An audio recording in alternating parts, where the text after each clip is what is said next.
जय हिंद दोस्तों, क्या हाल चाल। उम्मीद करता हूं कि आप लोग स्वस्थ होंगे, मस्त होंगे, तंदुरुस्त होंगे। अपनी हेल्थ का, अपनी फैमिली का और अपनी स्टडीज़ का बहुत अच्छी तरह से ध्यान रख रहे होंगे दोस्तों।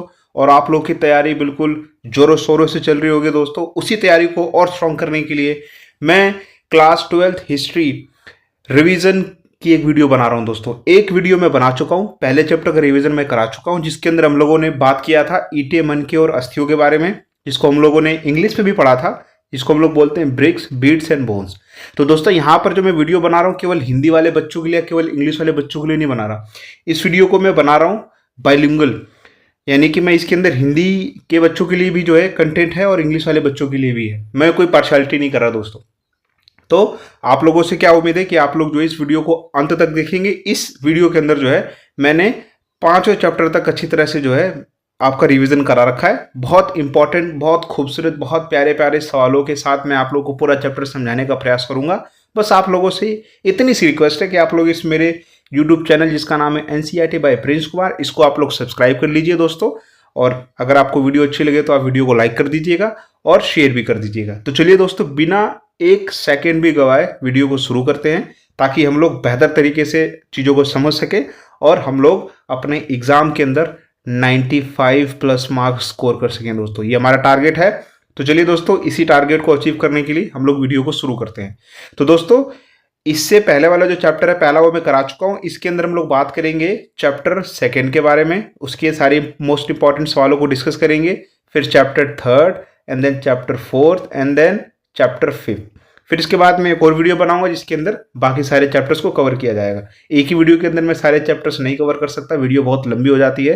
ठीक है दोस्तों, तो चलिए शुरू करते हैं। पहला चैप्टर जो है आप लोग का, सेकंड जो चैप्टर है जो हम लोग बात करने वाले हैं, उस चैप्टर का नाम क्या है दोस्तों? उस चैप्टर का नाम है chapter second, Kings, farmers and towns, यानी कि राजा, किसान और नगर। इस चैप्टर से क्या क्या सवाल आप लोगों के पूछे जाते हैं, इसको चलिए फिर शुरू करते हैं। तो देखिए दोस्तों, पहला सवाल आप लोगों से पूछा जाएगा कि भाई what are the main sources to study the Mauryan empire, यानी कि मौर्य साम्राज्य का अगर आपको अध्ययन करना हो तो कौन कौन से प्रमुख स्रोत हैं। ये सवाल तो भाई पूछा जाता है, ठीक है, कि भाई मौर्य साम्राज्य का अगर हमें अध्ययन करना हो तो क्या क्या स्रोत है, क्या क्या सोर्सेज हैं। तो देखिए दोस्तों, पहली चीज तो देखिए कि भाई मौर्य साम्राज्य के अध्ययन करने के बहुत सारे प्रमुख स्रोत हैं। मौर्यन एम्पायर को जो है स्टडी करने के लिए मेन सोर्सेज कई हैं। जो सबसे पहला सोर्स है वो आपका है लिटरेरी सोर्स, साहित्यिक स्रोत, जिसके अंदर मौर्य साम्राज्य के ऊपर कई सारे लोगों ने किताबें वगैरह लिखी होंगी, है ना। तो उन किताबों का अध्ययन करके जो है आप बहुत आसानी तरीके से जो है मौर्य साम्राज्य की जानकारी इकट्ठा कर सकते हैं। जिसके अंदर सबसे इंपॉर्टेंट जो बुक आती है वो दो बुक आती है। पहली आती है आपकी कौटिल्य जी ने लिखी थी, उनकी किताब का नाम था अर्थशास्त्र। इन्होंने अपनी पुस्तक के अंदर प्रशासन के बारे में, यानी कि एडमिनिस्ट्रेशन के बारे में और इकोनॉमी के बारे में जो है बहुत बेहतर तरीके से जानकारी दी थी। ये देखिए, आप लोग किताब भी देख सकते हैं। ये कौटिल्य जी हैं, ठीक है, एक तरह से मार्गदर्शक थे ये चंद्रगुप्त मौर्य के। तो उन्होंने एक पुस्तक लिखी थी। तो एक पुस्तक ये होगी दोस्तों लिटरेरी सोर्स के अंदर, साहित्यिक स्रोत के अंदर। फिर सेकंड पुस्तक एक और इंसान है जिसका नाम है मेगस्थनीज। मेगस्थनीज एक दोस्तों विदेशी था, वो मौर्य साम्राज्य के टाइम पीरियड में आया था। तो इसने भी यहाँ पर रहकर एक किताब लिखी थी, ठीक है। उसकी बुक का नाम क्या है? उसकी बुक का नाम है इंडिका, ठीक है। ये किसके बारे में बात करती है? तो इंडिका जो है दोस्तों, ये आपकी जो है मौर्यन सोसाइटी एंड गवर्नेंस के बारे में बात करती है, यानी कि मौर्य का समाज कैसा था, शासन व्यवस्था कैसी थी, तो उसके बारे में ये किताब जो है पूरी ओवरऑल है। तो दो किताबें हो गई, लिटरेरी सोर्स हो गया। आगे बात करते हैं और क्या सोर्सेज है मौर्य साम्राज्य को समझने का। तो आपका सेकेंड जो सोर्सेज है वो है आपका इंस्क्रिप्शंस, जिसको हम लोग बोलते हैं शिलालेख। आप लोगों ने पढ़ा होगा मौर्य साम्राज्य में कि भाई कई सारे शिलालेख, शिलालेख का मतलब होता है पत्थरों पे, चट्टानों पे कई सारे लेख मिले हम लोगों को, है ना, ब्राह्मी खरोष्टी लिपि के अंदर। तो उसको क्या बोलते हैं दोस्तों? उसको शिलालेख बोलते हैं। जैसे कि सम्राट अशोक जी ने भी जो है कई सारे शिलालेख, स्तंभ लेख, ठीक है, उन्होंने जो है बनवाए थे। आप लोग यहाँ पर भी देख सकते हैं। कई बच्चे जो कुतुब मीनार गए होंगे तो वहाँ पर वो देखते हैं दोस्तों, एक लोह स्तंभ, आयरन पिलर बना हुआ है। उस पर आप लोग कभी गौर कीजिएगा तो उस पर जो है कुछ लिखा हुआ है, कुछ छपा हुआ है दोस्तों, है ना। तो वो क्या है? इन्फॉर्मेशन है। किसके बारे में दोस्तों?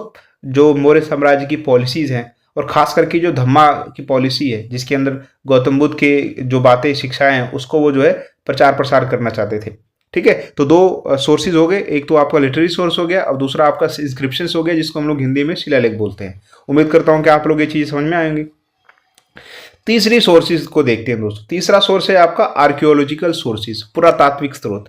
तो अब तो आप लोग जो है 12वीं के स्टूडेंट हो चुके, तो अब तो ये शब्द आप लोग को पता ही होगा कि आर्कियोलॉजिस्ट या फिर पुरातात्विक कौन होते हैं। तो ये वो लोग होते हैं जो जमीन में से किसी चीज को खोद करके निकालते हैं दोस्तों, है ना। तो ये कौन कौन सी चीजें इसके अंदर शामिल होती है, इसके अंदर मूर्तियां शामिल होती हैं, सिक्के शामिल होते हैं, कोई मंदिर हो गया, ठीक है, कोई पुस्तक वगैरह हो गई। तो ये तमाम सोर्सेज जो होते हैं ये किसके अंदर आते हैं, आर्कियोलॉजिकल सोर्सेज के अंदर।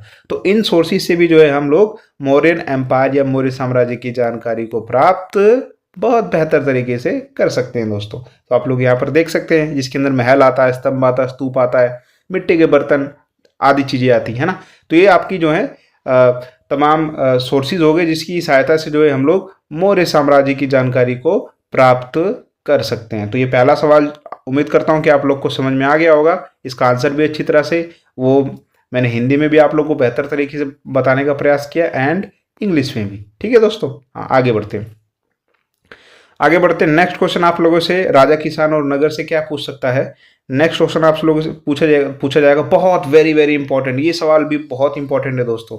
ये सवाल क्या बोलता है, ये सवाल आप लोगों से बोल रहा है भाई, इस सवाल पे तो भैया आप लोग जो है अच्छी तरह से लिख लीजिएगा कॉपी में और डबल स्टार बना लीजिएगा। ये सवाल क्या बोलता है कि भाई between the 6th and the 4th century, यानी कि 6ठी और 4थी सेंचुरी के बीच में मगध जो महाजनपद था वो सबसे इंपॉर्टेंट, सबसे शक्तिशाली बनने के पीछे क्या कारण था। कि भाई 6ठी से लेकर 4वीं शताब्दी ईसा पूर्व के बीच में जो मगध सबसे शक्तिशाली महाजनपद क्यों बन गया, क्या रीजन थे उसके पीछे। तो ये सवाल तो बहुत बार पूछा जाता है। तो एक एक करके इसकी रीजंस को हम लोग जो है विश्लेषण करेंगे, मैं आप लोग को एक्सप्लेन करूंगा। तो जो सबसे पहला रीजन है कि भाई पहला कारण क्या है, कि पहला कारण है भाई जोग्राफिकल एडवांटेज, भौगोलिक लाभ। कि भाई मगध जो था उसकी जो स्थिति थी ना दोस्तों, उसकी स्थिति जो थी वो कहाँ पर थी दोस्तों, गंगा मैदान में स्थित थी।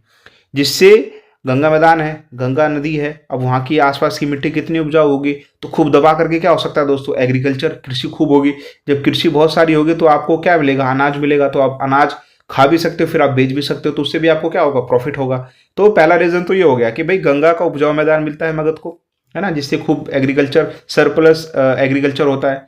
सेकेंड रीजन क्या है कि भाई गंगा और 100 नदियां व्यापार और परिवहन में क्या करती थी, सहायता करती थी। कि भाई गंगा की नदियां और उसकी जो सहायक नदियां हैं आसपास में, मगध के आसपास में, उसकी हेल्प से आप ट्रेड कर सकते हो, उसकी हेल्प से आप जो है एक स्थान से दूसरे स्थान नाव की सहायता से जा सकते हो।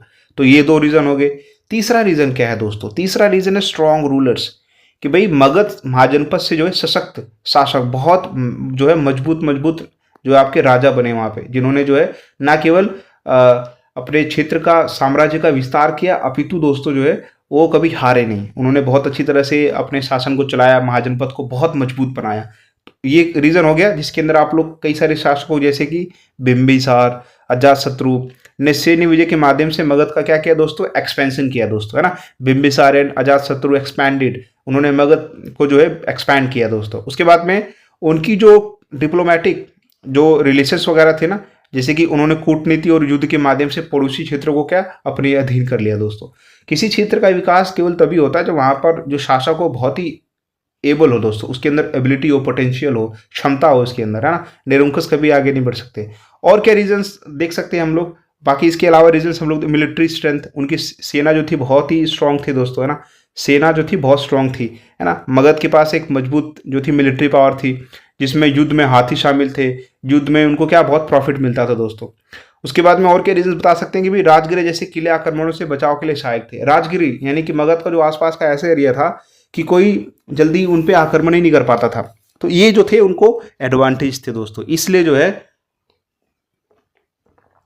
इसलिए हम क्या कह सकते हैं दोस्तों, इसलिए हम इन तमाम रीजंस की वजह से हम लोग क्या बोल सकते हैं कि भाई जो मगध था वो 6ठी से लेकर 4वीं शताब्दी ईसा पूर्व के बीच में, है ना, 6th से लेकर 4th सेंचुरी के बीच में जो है। तो ये रीजंस थे दोस्तों।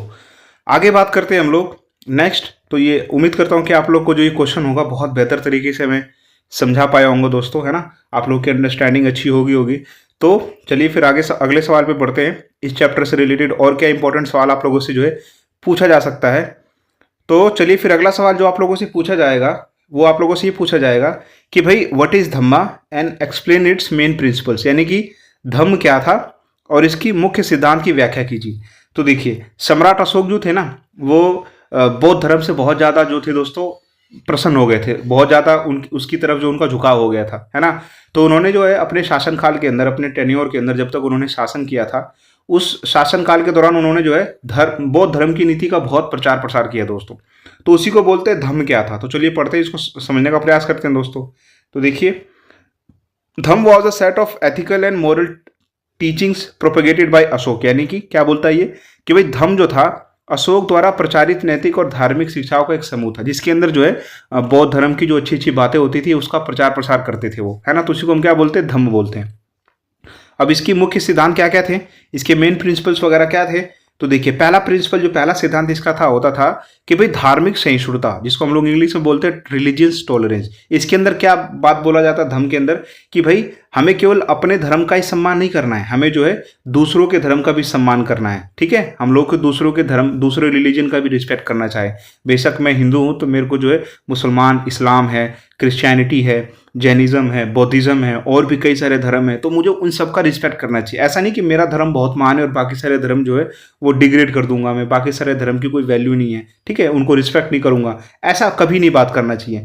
तो धम्मा के अंदर भी ये बात बोला जाता था, जो धम्म नीति थी उसके अंदर भी यही बात बोला जाता था कि भी रिस्पेक्ट फॉर ऑल रिलीजियंस, आपको सभी धर्मों का जो है बराबर से रिस्पेक्ट करना चाहिए। और मैं आप लोग को एक बड़े भैया होने के नाते, एक टीचर होने के नाते आप लोग को एक एडवाइस दूं, आप लोग अपना जो फ्रेंड सर्कल है ना उसके अंदर सारे रिलीजन के लोगों को ऐड करने की कोशिश कीजिए, क्योंकि जब सारे रिलीजन के लोग आप लोग की फ्रेंड सर्कल में ऐड होंगे ना, तो आपका जो पर्सनैलिटी बहुत अच्छा हो जाता है दोस्तों, है ना। आपका जो सोचने का तरीका होता है, आपकी जो विचारधारा होती है ना, बहुत अच्छी हो जाती है, और ठीक है ना, आप काफ़ी लिबरल हो जाते हो, आपका जो दिल होता है ना बहुत बड़ा हो जाता है। तो ये तमाम चीज़ें आप लोग को करना चाहिए। तो धम्म नीति की पहली विशेषता क्या थी दोस्तों, कि धार्मिक सहिष्णुता, यानी कि सभी धर्मों को हमें क्या करना चाहिए था, सम्मान करना चाहिए, मतलब किया जाता था। उसके बाद में नेक्स्ट सेकेंड जो नीति होती थी उसके अंदर अहिंसा, कि भाई हिंसा नहीं करना है, ठीक है, यानी कि नॉन वायलेंस को प्रमोट नहीं करना है, कि किसी को मारना नहीं है, काटना नहीं है, ठीक है, किसी की हत्या नहीं करनी है। तो भाई धम्म की सेकेंड नीति ये बोलती थी। अब आप लोग को कहानी सुनाता हूँ मैं। देखिए, सम्राट अशोक बहुत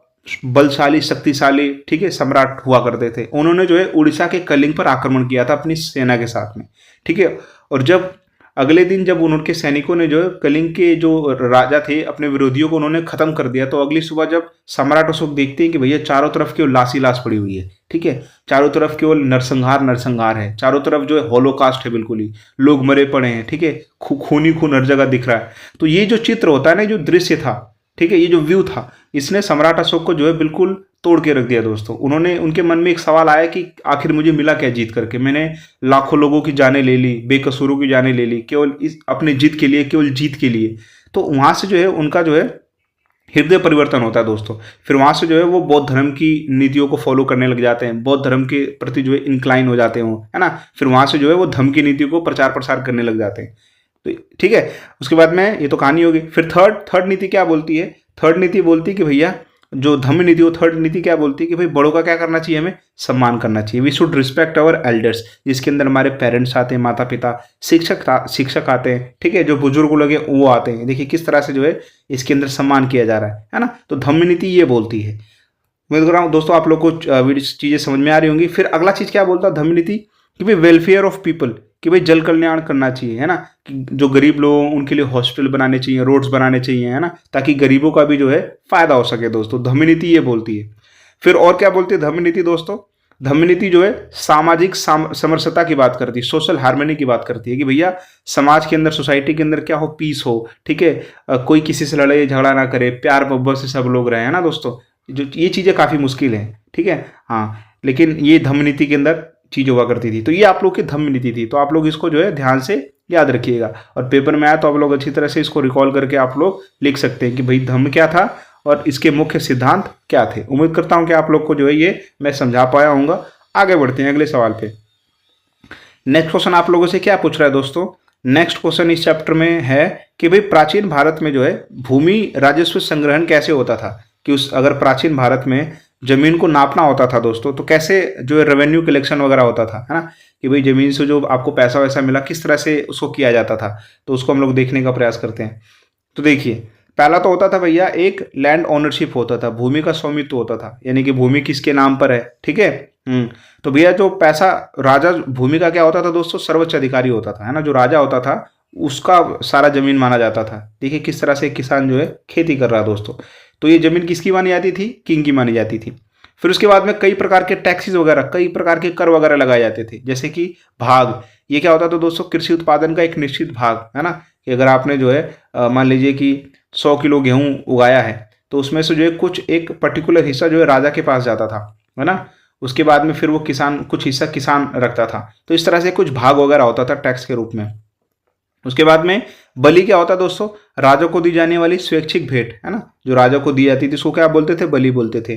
फिर उसके बाद में एक रेवेन्यू ऑफिशियल होता था, राजस्व अधिकारी, जिसको हम लोग क्या बोलते थे? अमात्याज या महामात्राज। इनका क्या काम होता था? ये लोग टैक्स यानी कि कर को इकट्ठा करते थे। देखिए किस प्रकार से जो है ये अमात्य महामात्य जो है खेतों से गुजर गुजर के टैक्स को इकट्ठा कर रहा है दोस्तों, है ना। तो इनका काम क्या होता था? टैक्स को इकट्ठा करना, चीज रिकॉर्ड को मेंटेन करके रखना, है ना। तो ये तमाम काम इनके होते थे।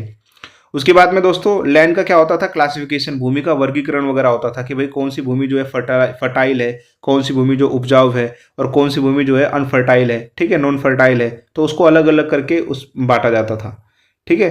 फिर उसके बाद में इरिगेशन वगैरह भी किया जाता था दोस्तों, यानी कि इरिगेशन वगैरह के लिए भी सहायता दी जाती थी, है ना, कि भाई इरिगेशन एंड एग्रीकल्चर, इसके लिए भी जो है किंग जो होता था वो हेल्प करता था, है ना। राज्य सिंचाई व्यवस्था में सहायता करता था ताकि क्या हो सके दोस्तों? प्रोडक्शन बढ़ सके, है ना। देखिए किस प्रकार से किसान जो है सिंचाई करने का प्रयास कर रहे हैं यहाँ पर। तो ये था दोस्तों। ये वाला सवाल भी उम्मीद करता हूँ कि आप लोग को मैं बेहतर तरीके से समझा पाया हूँगा दोस्तों, है ना। प्राचीन भारत में भू राजस्व संग्रहण कैसे होता था, है ना। How did land revenue collection work in ancient India.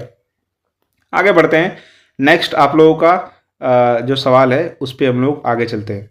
तो आप लोग अगला जो सवाल है ये भी बहुत इंपॉर्टेंट है दोस्तों, कि भाई describe the importance of Ashoka's inscription, यानी कि क्या बोल रहा है कि भाई अशोक के शिलालेख का महत्व बताइए, कि सम्राट अशोक ने जो इतने सारे शिलालेख, चट्टानों के ऊपर लेख लिखवाए, धम्मनीति लिखवाई दोस्तों, है ना, उसके बाद में फिर अशोक स्तंभ वगैरह बनवाए, उसकी क्या महत्व है, उसके क्या फायदे हैं, तो इसको समझने का प्रयास करते दोस्तों। तो देखिए हिस्टोरिकल एविडेंस, पहला तो ये कि ऐतिहासिक प्रमाण है दोस्तों। इससे क्या पता चलता है? हमें मौर्य प्रशासन के बारे में पता चलता है ना। ये हमको मौर्य एडमिनिस्ट्रेशन के बारे में पता चलता है, उनकी पॉलिसीज, उनकी नीतियों के बारे में पता चलता है, और आखिरी में धम्म के बारे में पता चलता है, ठीक है। और क्या क्या फायदे हैं? पहला फायदा तो हो गया। दूसरा फायदा क्या होता है दोस्तों? ये संदेशों का क्या करता है दोस्तों? प्रसार करता है ना। इससे क्या पता चलता है कि भैया देवर इंस्क्राइब्ड इन ब्राह्मी इन खरोष्टी, है ना। तो ये कौन कौन सी भाषाओं के अंदर लिखी होती थी? ब्राह्मी, खरोष्टी के अंदर। और उसके बाद में इसमें और भी कई सारी भाषा होती थी, जैसे कि ग्रीक हो गया। और ये क्या, इससे क्या होता था कि वाइडर, कई सारे लोगों तक पहुंच होती थी, कई सारे लोग इसको पढ़ करके जो है सम्राट अशोक के बारे में जानकारी प्राप्त करते हैं, है ना। सम्राट अशोक की आदेश वगैरह इस हिसाब से छपवाए जाते थे। आगे बात करते हैं दोस्तों, इनकी लोकेशन कहाँ कहाँ पर है? सम्राट अशोक ने जितने भी शिलालेख, लोह स्तंभ वगैरह छपवाए हैं, आयरन पिलर्स, इनको कहाँ कहाँ छपवाया गया है? तो आप लोग देख सकते हैं इनके जो साक्ष्य मिले ना दोस्तों, वो अफगानिस्तान के कांधार वाले इलाके में मिले, पाकिस्तान में भी मिले हैं दोस्तों, नेपाल में भी मिले हैं, हमारे इंडिया के अंदर तो है ही, क्योंकि सम्राट अशोक का जो पूरा साम्राज्य था ना दोस्तों, उनका जो पूरा आपका डायनेस्टी था वो बहुत बड़ा था दोस्तों। वो अफगानिस्तान, पाकिस्तान, नेपाल, भूटान यहाँ तक फैला हुआ था दोस्तों, है ना। हाँ, और उसके बाद में कई सारी हमें नैतिक शिक्षाएं वगैरह भी मिलती है उनके पिलर्स वगैरह से, जैसे कि नैतिक शिक्षाएं हो गई, है ना, नॉन वायलेंस को प्रमोट करने की बात की जाती थी, रिस्पेक्ट बोला जाता था, रिलीजियस टॉलरेंस बोला जाता था। तो कई सारी हमको जो टीचिंग्स वगैरह भी उनसे सीखने को मिलती थी, उनके शिलालेख वगैरह से। फिर उसके उनके प्रशासन की जानकारी मिलती थी, है ना। तो ये तमाम चीज़ें, धम्मा मात्र, ये कौन होते थे दोस्तों? ये बौद्ध धर्म की शिक्षाओं को जो लोगों तक पहुंचाते थे उनको क्या बोलते थे? धम्मा मात्र बोला जाता था, है ना, जो नीतियों को लागू करवाते थे। याद रखिएगा आप लोग। तो ये आप लोग का सवाल था, है ना। फिर उसके बाद में एक और सवाल आप लोगों से पूछा जाएगा कि भैया मौर्य काल के कुछ प्रमुख नगरों के नाम और उनका महत्व बताइए, है ना, जिसके अंदर आप लोगों से पूछा जाएगा कि भाई कौन कौन से महाजनपद थे और उनके क्या क्या सिग्निफिकेंस थे, है ना। हम लोगों ने पढ़ा है कि भाई 16 महाजनपदों के बारे में हम लोगों ने पढ़ा है। तो एक एक करके जो है जो इंपॉर्टेंट महाजनपद थे उनके हम लोग बात करते हैं। तो पाटलिपुत्र आप लोगों को पता है, पाटलिपुत्र जो था वो कैपिटल था, मौर्य साम्राज्य की राजधानी थी। और जो राजधानी होती है वहीं से सारा काम होता है, वहीं से सारा संदेश पूरे देश में भेजा जाता है। जैसे दिल्ली है, दिल्ली में सारी आपको चीज़ें मिलेंगी, दिल्ली से सारे मैसेज पूरे भारत के कोने कोने में जाते हैं। तो capital of the Mauryan empire and centre of administration, है ना, यहाँ पर सारे काम होते थे। उसके बाद में सेकंड आपका क्या है? तक्षशिला। तक्षशिला ये क्यों इंपॉर्टेंट था दोस्तों? क्योंकि यहाँ से क्या होता था दोस्तों, ये इंपॉर्टेंट फॉर एजुकेशन होता था, और यहाँ से क्या होता था दोस्तों? ट्रेड होता था, ठीक है। हाँ, आप लोगों को पता है ट्रेड होता था यहाँ से। उसके बाद में नेक्स्ट आप लोग देख सकते हैं मैप के अंदर एक एक करके सारे जो है महाजनपद इस मैप के अंदर दिखा रखे हैं, है ना। नेक्स्ट आप लोग का बात किया गया उज्जैन के बारे में। उज्जैन की क्या खासियत थी दोस्तों?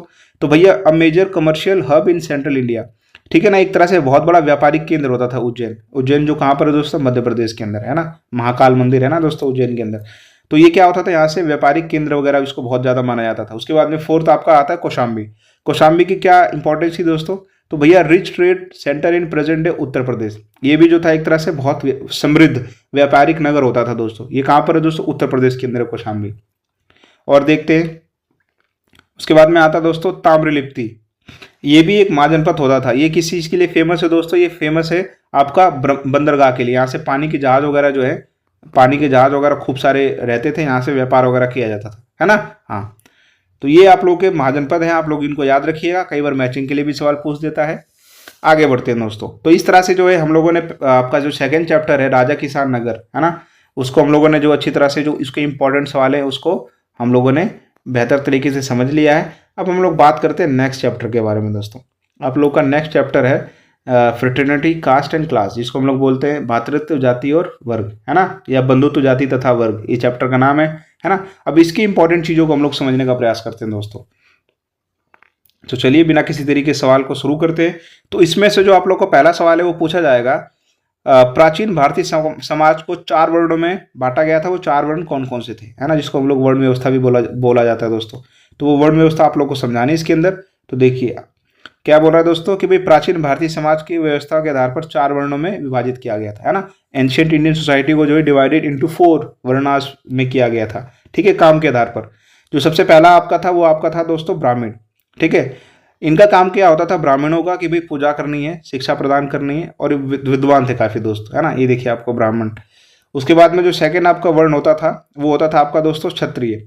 ये लोग क्या होते थे दोस्तों? योद्धा होते थे। ये देखिए इस फोटो के अंदर आप लोग देखिए किस तरह से इसके हाथ में जो है भाला है, ठीक है। ये इनका काम क्या होता था? योद्धा, लड़ाई लड़ना दोस्तों। तीसरा जो वर्ग होता था आपका होता था वैश्य। इनका काम क्या होता था दोस्तों? व्यापार करना, है ना, व्यापार, ट्रेड। और जो चौथा वर्ग होता था आपका होता था शूद्र, है ना। इनका काम क्या होता था दोस्तों? सेवा करना, सर्विस देना दोस्तों। तो ये इस तरह से 4 वर्णों के अंदर जो है डिवाइड किया गया था दोस्तों, ठीक है। हाँ, फिर उसके बाद में अगला सवाल आप लोगों से क्या पूछा जाएगा? अगला सवाल आप लोगों से पूछा जाएगा कि भाई व्हाट वर द जातिज, यानी कि जाति क्या थी, and how were the different from varnas, और ये जाति जो थी वो वर्ण से कैसे भिन्न थी। तो इस सवाल को आप लोग ध्यान से देख लीजिएगा। तो इस चलिए इसका आंसर हम लोग निकालते हैं। तो देखिए जाति जो थी वो वर्ण प्रणाली के भीतर ही क्या थी? एक सब डिवीजन था दोस्तों, उसी का एक उपवर्ग था दोस्तों। जैसे कि आप लोग की क्लास होती है ना, क्लास 7th, तो उसके अंदर कई सारे सेक्शंस होते हैं, section A, section B, section C, ठीक है। तो जो क्लास है वो अपने आप में क्या हो गया दोस्तों? वर्ण हो गया। और जो सेक्शन है वो अपने आप में क्या हो गया दोस्तों? जाति हो गई, है ना। हाँ, उसके बाद में नेक्स्ट क्या है दोस्तों? जहाँ वर्ग एक व्यापक सामाजिक श्रेणी थी, वही जाति अधिक विशिष्ट और व्यवसाय आधारित थी, यानी कि which varna was a broad social category and jati more specific and occupation based, है ना। उसके बाद में नेक्स्ट आप लोगों का क्या इसके अंदर है कि भाई जाति जो अधिक लचीली होती थी और क्षेत्रीय थी, जबकि वर्ण जो थे स्थायी और कठोर हुआ करते थे, ठीक है। कि marriage and social interactions were mostly restricted with in the same जाति। जो शादी विवाह वगैरह होते थे वो सेम कास्ट के अंदर ही किए जाते थे, ठीक है, कास्ट के बाहर नहीं किए जाते थे।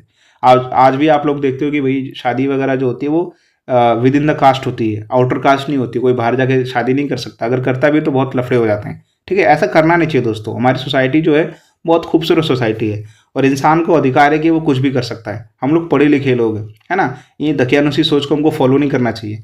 उसके बाद में नेक्स्ट देखिए क्या बोलता है कि भाई इस प्रकार जहाँ वर्ण एक सैद्धांतिक व्यवस्था थी, वही जाति जो थी व्यवहारिक थी, यानी कि लोग इसको फॉलो करते जा रहे थे, दादा परदादा से इसको फॉलो करते जा रहे थे।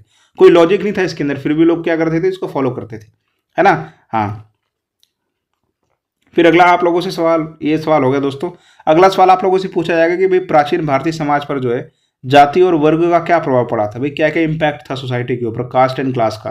तो बहुत ज़्यादा इम्पैक्ट था दोस्तों, ठीक है। तो एक एक करके जो है इसके इम्पैक्ट को समझने का प्रयास करते हैं। देखिए क्या बोल रहा है, कास्ट सिस्टम, जाति व्यवस्था जो था, determine occupations, marriage and social status.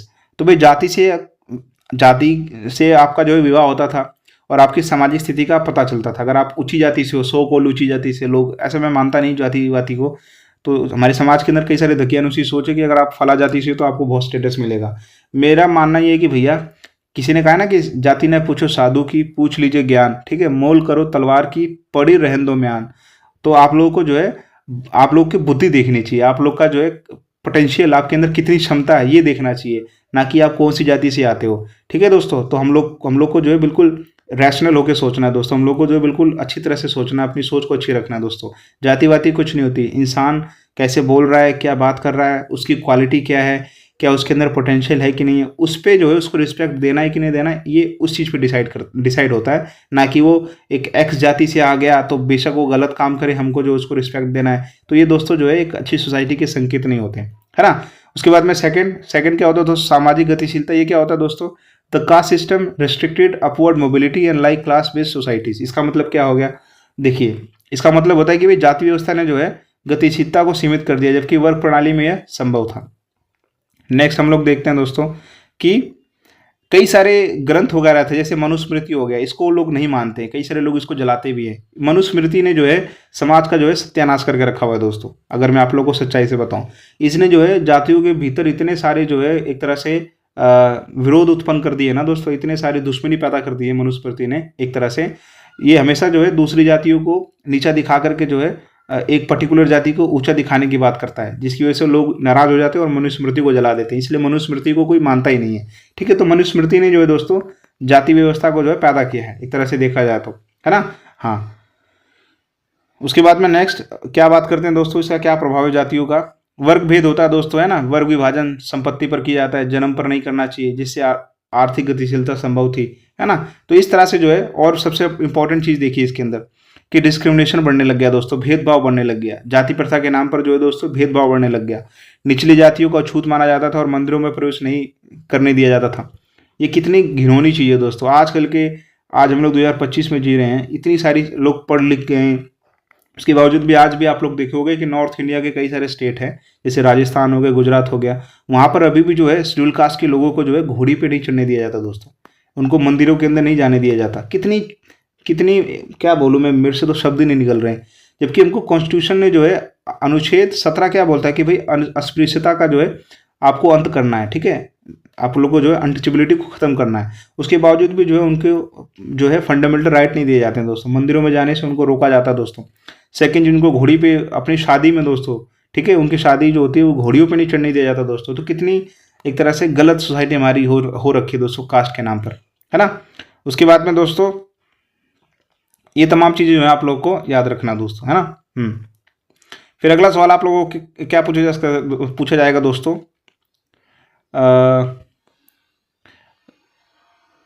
देखिए अगला सवाल आप लोगों से इसी से रिलेटेड पूछा जा सकता है कि भाई जाति आधारित भेदभाव ने जो निम्न जातियां होती हैं, ठीक है, निम्न जाति कोई होती नहीं दोस्तों, लोअर कास्ट कोई होती नहीं है। ठीक है, कास्ट सिस्टम के तो हम लोग को विरोध में होना चाहिए।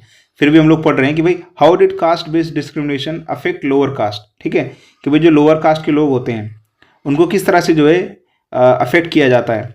ठीक है, ये सवाल आप लोगों से जो पूछा जाएगा। तो भैया इससे क्या बढ़ता है, अनटचेबिलिटी बढ़ता है दोस्तों, है ना। उसके बाद में निम्न जातियों को मंदिरों और सार्वजनिक स्थानों में प्रवेश नहीं दिया जाता है। सेकेंड चीज़ दोस्तों, सीमित व्यवसाय, उनको कुछ पर्टिकुलर काम ही करने दिए जाते हैं। ऐसा हमारे समाज के अंदर, ऐसा हमारा कॉन्स्टिट्यूशन नहीं बोलता है। हमारा कॉन्स्टिट्यूशन बोलता है कि भाई अनुच्छेद 16 के अंदर कोई भी बंदा कोई सा भी काम कर सकता है ना। लेकिन उसके बावजूद भी जो है हमारी सोसाइटी के अंदर ऐसी चीज़ें होती हैं कि भाई उन्हें केवल सफाई, छोटे मोटे काम करने की ही अनुमति दी जाती है। उसके बाद में नेक्स्ट, उनका जो है सामाजिक बहिष्कार, सोशल एक्सक्लूजन कर दिया जाता है दोस्तों, है ना। उन्हें गांव के बाहर रहने के लिए मजबूर किया जाता था। ये उस समय की बात बताई जा रही है, लेकिन आज भी इसके आज भी कई ऐसी चीज़ें देखने को मिल जाती है। उनको जो है एजुकेशन, एक तरह से जो डिनाइल ऑफ एजुकेशन कर दिया जाता था दोस्तों, है ना। उसके बाद में उनके साथ हिंसा और उत्पीड़न की जाती थी, वायलेंस एंड ऑपरेशन उनका किया जाता था, जो लोअर कास्ट के लोग होते थे। तो इस प्रकार से दोस्तों जाति आधारित भेदभाव के कारण सदियों तक उनका उत्पीड़न और असमानता बनी रही दोस्तों। इनइक्वालिटी उनके बीच में, ऑपरेशन, डिस्क्रिमिनेशन उनका बना हुआ दोस्तों, है ना। तो ये तमाम चीज़ें आप लोग जो है लिख सकते हैं कि इस प्रकार से जो जाति प्रथा की वजह से जो है जो निम्न जाति के लोग हैं उनको जो है कई सारी प्रताड़ना का सामना करना पड़ता था। फिर अगला सवाल आप लोगों से पूछा जाएगा इसके अंदर कि भाई how did Buddhism and Jainism challenge the caste system, कि भाई किस तरह से जो है बौद्ध धर्म और जैन धर्म ने जो है जाति व्यवस्था को चुनौती दी दोस्तों। अब आप लोग याद रखिएगा, सनातन धर्म के अंदर कई सारी कुरीतियां आने लग गई, जिसकी वजह से जो है समाज के अंदर बौद्ध धर्म और जैन धर्म का प्रचार प्रसार होने लग गया। ठीक है, वो लोग जिनको जो है सनातन धर्म के अंदर रिस्पेक्ट नहीं मिलती थी, उनके अस्तित्व एग्जिस्टेंस पे सवाल उठाए जाते थे, उन लोगों ने जो है उस धर्म को छोड़ करके, त्याग करके कौन से धर्म को अपनाना शुरू कर दिया? बौद्ध धर्म को अपनाना शुरू कर दिया, जैन धर्म को अपनाना शुरू कर दिया। भैया उनको आप लोग जब रिस्पेक्ट नहीं दोगे, मंदिर में जाने नहीं दोगे, ठीक है, उनकी पर्सनल लिबर्टी आप लोग उनको एंजॉय करने नहीं दोगे, तो वो क्यों उस धर्म के अंदर रहेंगे, है ना? क्यों जानवरों से भी बदतर जिंदगी गुजारने की कोशिश करेंगे? बल्कि वो लोग जो है बौद्ध धर्म के अंदर आकर के अपने आप को ज़्यादा सेफ महसूस करते थे, क्योंकि बौद्ध धर्म के अंदर कोई जाति, कोई कास्टिज्म नहीं होता था, सब इक्वल हुआ करते थे दोस्तों, है ना? तो ये तमाम चीज़ें, इस वजह से जो है बौद्ध धर्म और जैन धर्म भारत के अंदर खूब फैला। तो अब लोग पढ़ते हैं इसके अंदर, देखिए, दोनों धर्म ने जातिगत भेदभाव को अस्वीकार कर दिया। भैया both religions rejected caste discrimination, न जैन के अंदर न बौद्ध के अंदर, इसके अंदर जो है कास्ट सिस्टम होता ही नहीं है। सेकेंड चीज दोस्तों, कर्मा ओवर बर्थ। उन्होंने बोला कि भाई जैसे आपके कर्म रहेगा ना, ठीक है ना, वो बोलते थे कि कर्म को महत्व देते थे, जन्म को महत्व नहीं देते थे कि आप फला जो है उसमें जन्म लिए, घर में जन्म लिए, ठीक है, तो आपका जिंदगी बहुत अच्छा रहेगा, ऐसा नहीं मानते थे। वो मानते थे कि भाई तुम जैसा कर्म करोगे ना, कर्म के आधार पर तुमको सोसाइटी जो है आपको रिस्पेक्ट देगी या फिर डिसरिस्पेक्ट करेगी, है ना? उसके बाद में नेक्स्ट आप लोग, उसके बाद में क्या बोलता है कि भैया, उन्होंने बोला कि भाई सभी जातियों को संघ में प्रवेश की अनुमति दी गई। उनके जो मंदिर मठ वगैरह होते थे उसके अंदर सभी जातियों को जो एंट्री मिलती थी, जबकि सनातन धर्म के अंदर ऐसा नहीं होता था। सनातन धर्म के अंदर सो कॉल्ड ऊंची जातियों के लोग ही एंट्री कर पाते थे, और जो छोटी जाति के लोग माने जाते थे उस समय, उनको मंदिर के अंदर अनुमति नहीं थी। ठीक है, उसके बाद में सामाजिक सुधार होने लग गया दोस्तों, सोशल रिफॉर्म होने लग गया दोस्तों। Encourage ethical living and non violence, और इसके अंदर जो है नॉन वायलेंस को क्या दोस्तों बढ़ावा दिया जाता था कि भाई आपको नॉन वायलेंस करना है। जबकि सनातन धर्म के अंदर आप देखते हो कि कई सारी बलि, ठीक है, जानवरों की बलि, ठीक है, ये तमाम चीज़ें करनी पड़ती थी, लोगों के पास इतना पैसा नहीं हुआ करता था। तो लोगों ने जो है एक सरल जीवन, एक सरल धर्म की खोज की, और वो धर्म उनको कहाँ मिलता है? वो बौद्ध धर्म के अंदर और जैन के अंदर उनको तमाम चीज़ें मिलती हैं, जिसकी वजह से जो वो लोग काफ़ी प्रभावित हुए बौद्ध धर्म और जैन धर्म से, है ना?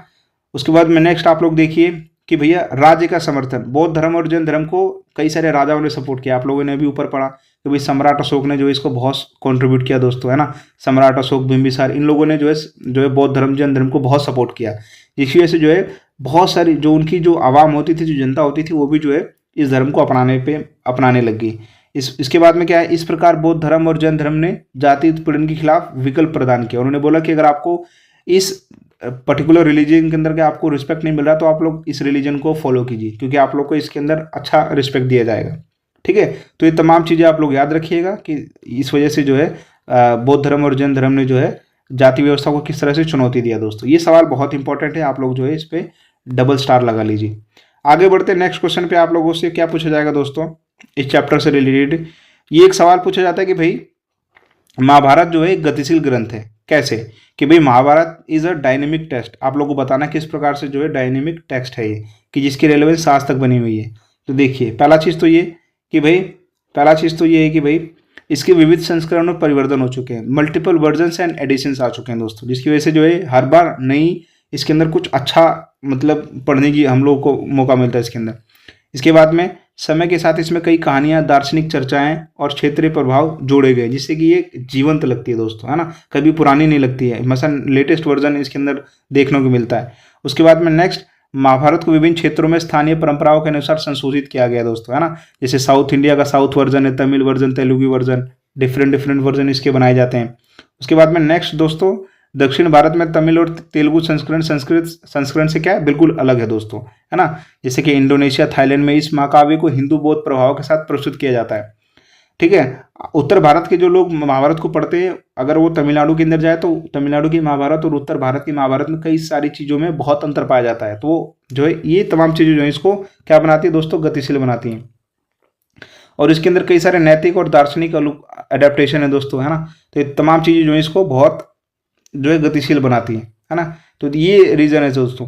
इसलिए इसकी क्या है दोस्तों, लगातार इसकी रेलेवेंस, प्रासंगिकता बनी रहती है। जैसे कि महाभारत आज भी राजनीतिक, नैतिक, युद्ध, न्याय और मानवीय भावनाओं पर चर्चा के लिए प्रासंगिक है ना?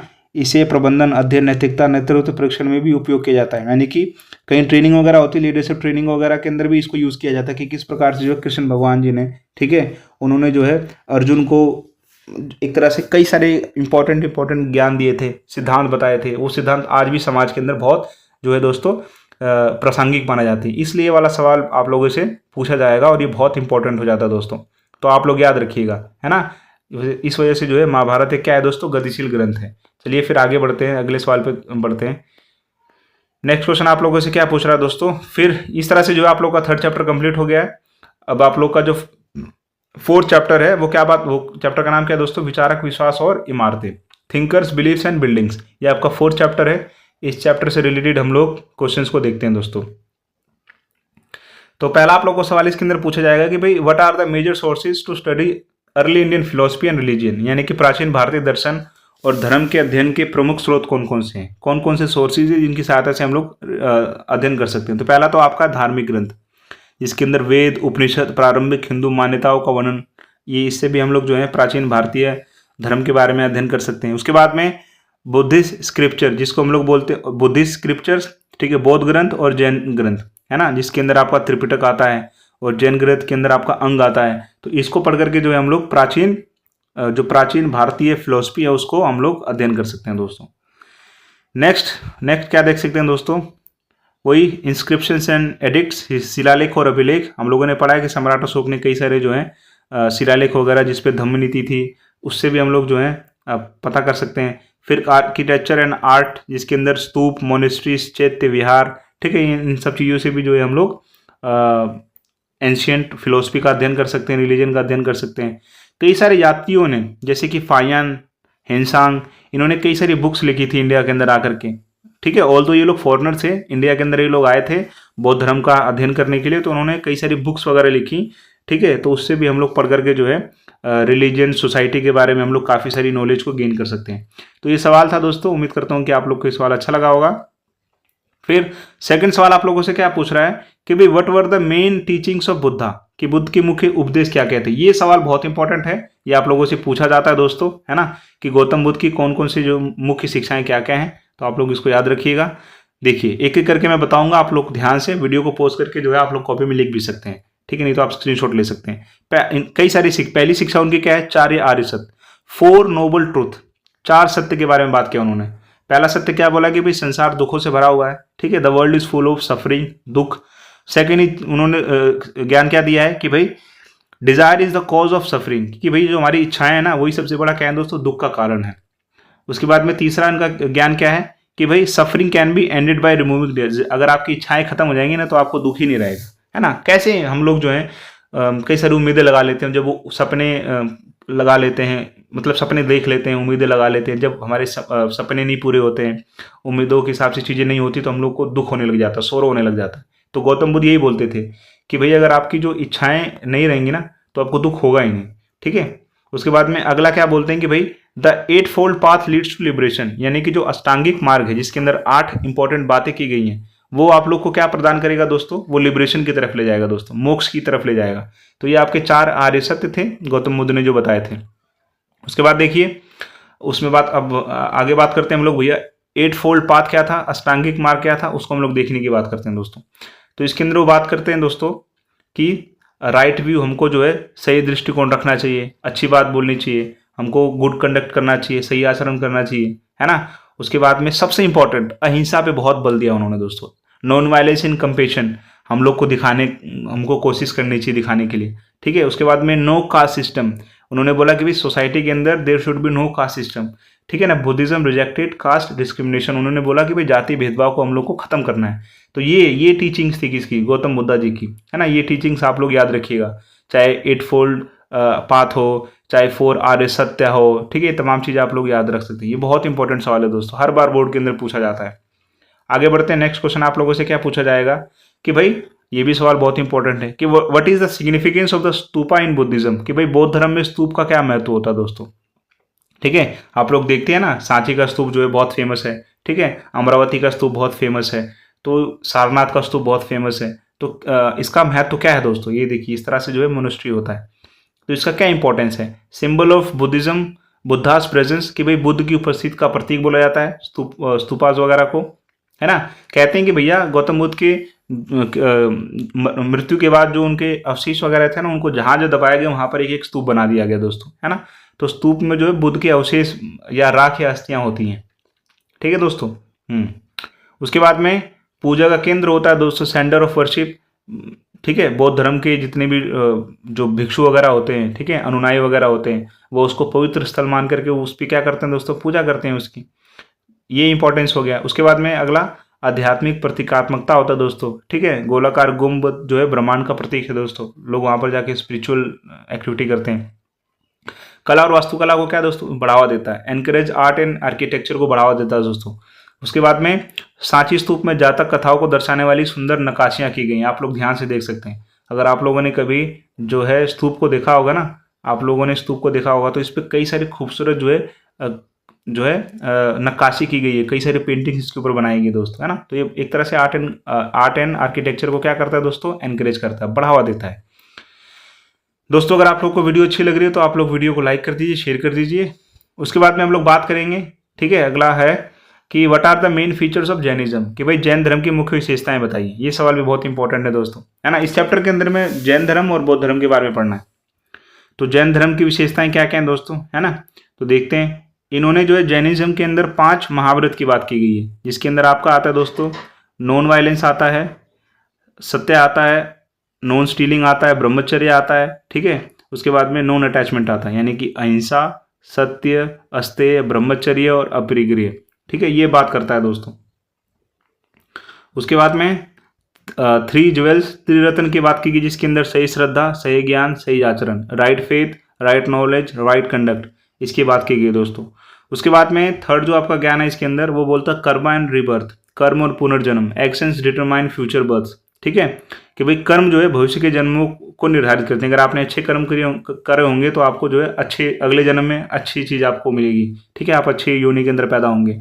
उसके बाद में नो क्रिएटर ऑफ गॉड, कोई सृष्टिकर्ता ईश्वर नहीं है, ठीक है। जैन धर्म किसी सर्वोच्च ईश्वर में विश्वास ही नहीं करता है दोस्तों, ठीक है। तो ये जो है टीचिंग्स है। उसके बाद में नेक्स्ट क्या है, तो ये आप लोग की जो टीचिंग्स होगी, ठीक है, ये आप लोग को सवाल हो गया जैनिज्म के ऊपर। ये सवाल आप लोग अच्छी तरह से इसके आंसर्स देख लीजिए, स्क्रीनशॉट ले लीजिए। नेक्स्ट क्वेश्चन आप लोगों से पूछा जाएगा कि what was the role of Ashoka in spreading Buddhism, यानी कि बौद्ध धर्म के प्रचार प्रसार में जो है सम्राट अशोक का क्या योगदान है। तो ये आप लोग को पता होना चाहिए दोस्तों, ये बहुत ही। अगला सवाल जो आप लोगों से पूछा जाएगा दोस्तों इस चैप्टर से रिलेटेड, वो है कि भाई बौद्ध धर्म के प्रचार प्रसार में, है ना, कि भाई स्प्रेडिंग बुद्धिज्म, अशोक का क्या कंट्रीब्यूशन था, कि भाई अशोक ने क्या भूमिका निभाई थी जिससे कि बुद्धिज्म जो है वो काफ़ी जो है मतलब फेमस हो गया दोस्तों। तो आइए उसको देखते हैं हम लोग ध्यान से, कि भाई जो सबसे पहला उन्होंने काम किया था, उन्होंने धम्म की नीति, धम्म की पॉलिसी का जो उन्होंने खूब प्रचार प्रसार किया था दोस्तों, खूब स्प्रेड किया था। वो कैसे किया था हम लोगों ने देखा है कि भाई उन्होंने जो है शिलालेखों को बनवाया था, खूब सारे अभिलेख वगैरह लिखवाए थे, रॉक पिलर्स, एडिक्ट्स स्प्रेड, जिसपे जो है बौद्ध धर्म की शिक्षाओं को लिखा करके जो है प्रचार प्रसार करते थे। और इसके अलावा उन्होंने क्या काम किया था दोस्तों, इसके अलावा उन्होंने किया था भाई मिशनरीज बनाने शुरू कर दिए थे, जिसको हम लोग धार्मिक दूत बोलते हैं दोस्तों।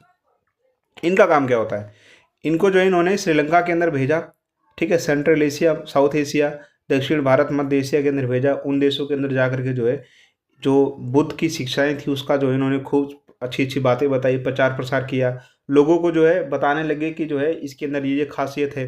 फिर लोग जो है बौद्ध धर्म को अपनाने लग गए। तो इससे भी जो है बौद्ध धर्म का काफ़ी जो है नाम होने लग गया दोस्तों। और क्या काम किया दोस्तों इन्होंने, फिर उन्होंने जो है स्तूपास, विहारा, जो विहार वगैरह थे, स्तूप वगैरह थे, उनको जो इन्होंने बिल्ड करना शुरू कर दिया, जिसमें सबसे फेमस है आपका सांचे का स्तूप दोस्तों, है ना। सांचे के स्तूप वगैरह जो इन्होंने बनाने शुरू कर दिए। तो ये भी एक तरह से कंट्रीब्यूशन हो गया बौद्ध धर्म के अंदर। फिर नेक्स्ट था दोस्तों, ये आप लोग का सवाल था। फिर अगला सवाल आप लोगों से क्या पूछता है, विचारक विश्वास और इमारतों से दोस्तों, कि जो बौद्ध धर्म के अंदर जो मठ होते हैं ना, जो स्तूप होते हैं, जो मोनेस्ट्रीज होती हैं, उनकी क्या इंपॉर्टेंस होता है, उनका क्या दोस्तों जो है इसके अंदर महत्व होता है, ठीक है। इसको हम लोग पढ़ने का प्रयास करेंगे। ये सवाल भी बहुत इंपॉर्टेंट है, ये आप लोगों से पूछे जाने की पूरी जो है पॉसिबिलिटी है। तो पहला देखिए, शिक्षा का केंद्र होता है, जो मोनेस्ट्री होता है, जो स्तूप होता है, वो क्या होता है, शिक्षा का केंद्र होता है।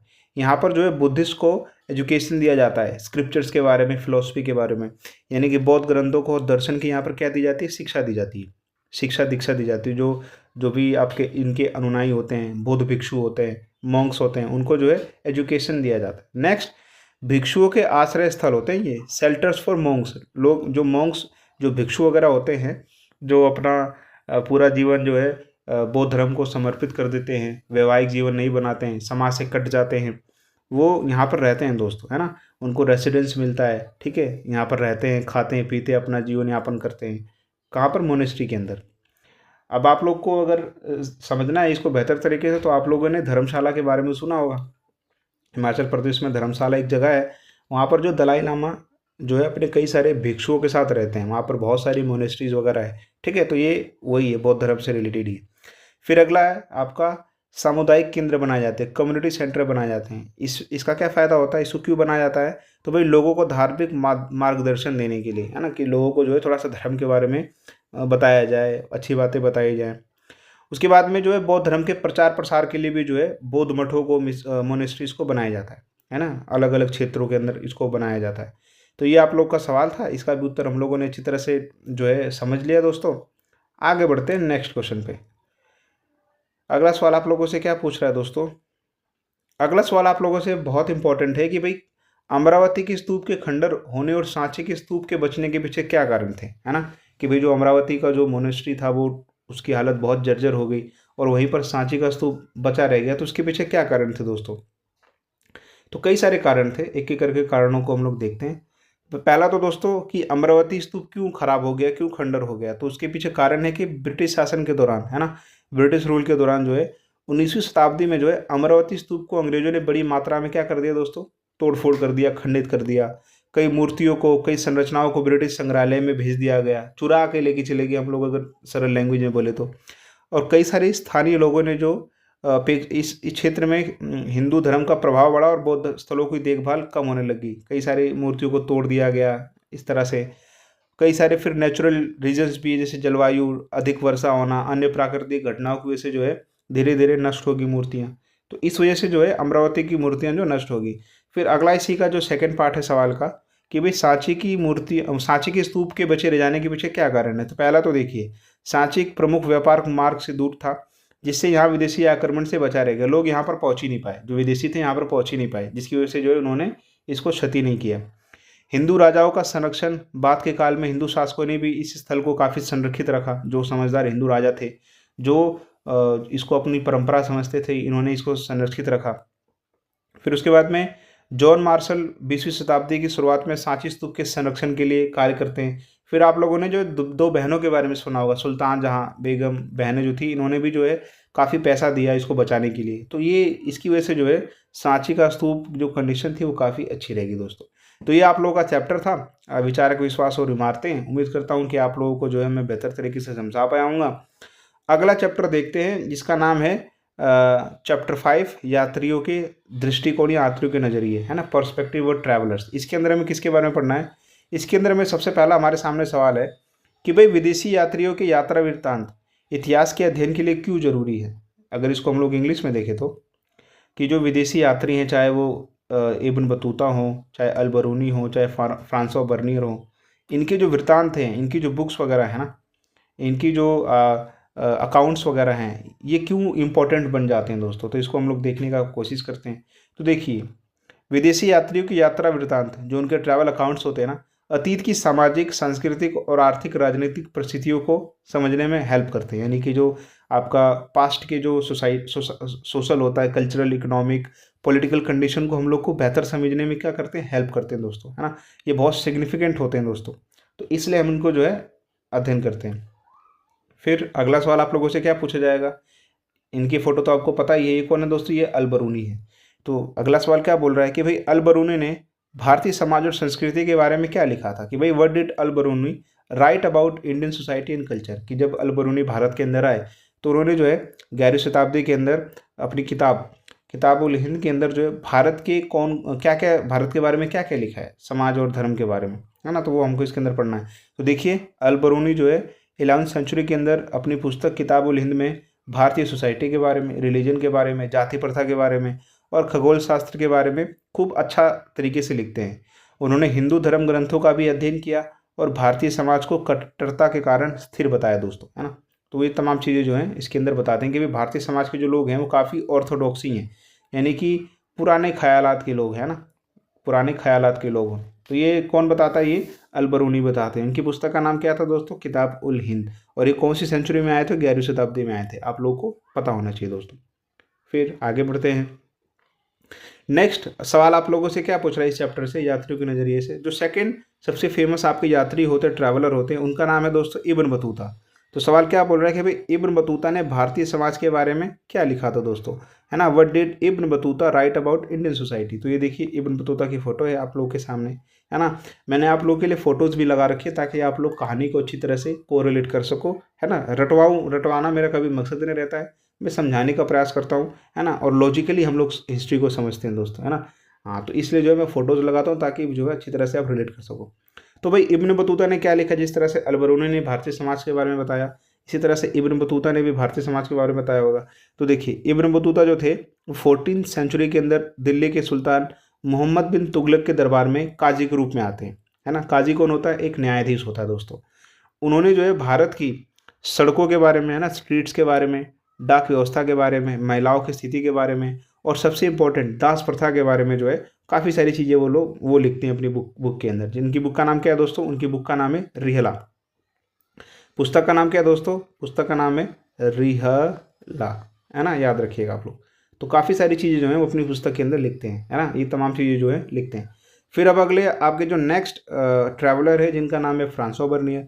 तो इन्होंने भी भारतीय समाज के बारे में और भारत की इकोनॉमिकली कंडीशन के बारे में क्या लिखा है, इसके बारे में हम लोग समझते हैं। तो वो क्या लिखते हैं कि भैया फ्रांसो बर्नियर जो है 17वीं शताब्दी में जो है मुगल शासन के दौरान भारत में आते हैं।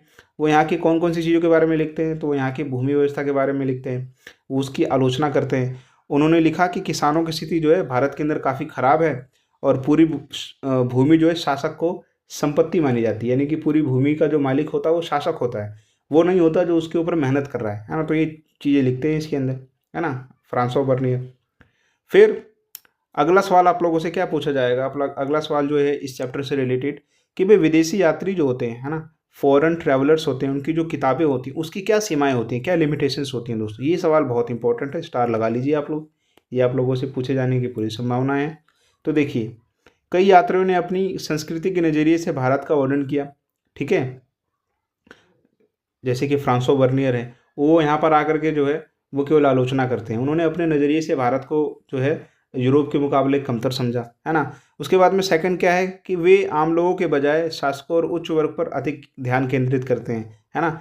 उसके बाद में भाषा और अनुवाद की गलतियों से गलतफहमियाँ हो सकती हैं दोस्तों, है ना?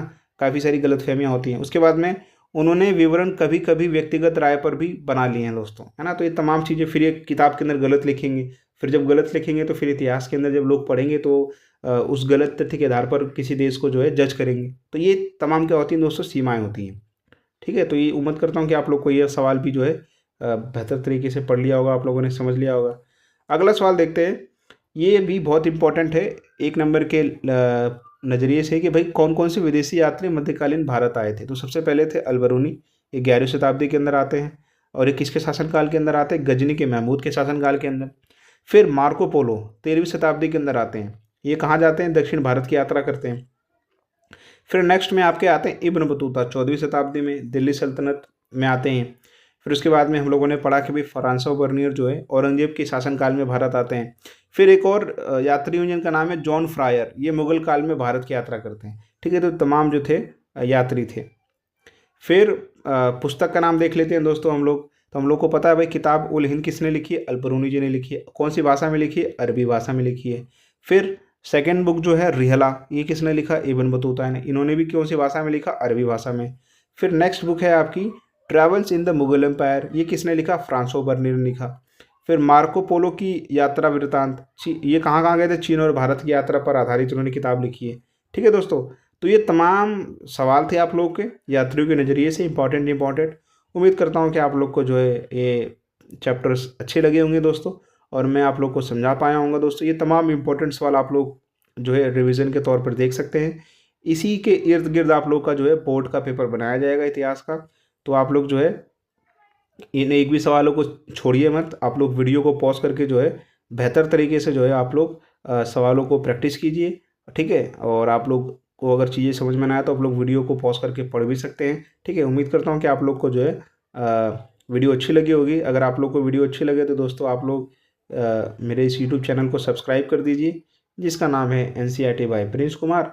ठीक है, और मैं आप लोग के लिए जो हिस्ट्री, पॉलिटी, ज्योग्राफी की वीडियोस बनाता रहता हूँ। ठीक है, और आप लोग के एग्ज़ाम के बाद में जो है दोस्तों, मैं सीयूटी की भी प्रिपरेशन कराने वाला हूँ इस चैनल के ऊपर, है ना, जिसके अंदर डोमेन में रखूँगा। डोमेन क्या क्या पढ़ाऊँगा मैं? हिस्ट्री डोमेन पढ़ाऊँगा दोस्तों, है ना, हिस्ट्री का डोमेन पढ़ाऊँगा इसके अंदर। देन उसके बाद में पॉलिटी का डोमेन पढ़ाऊँगा इसके अंदर मैं दोस्तों। 2 लैंग्वेज पढ़ाऊँगा दोस्तों।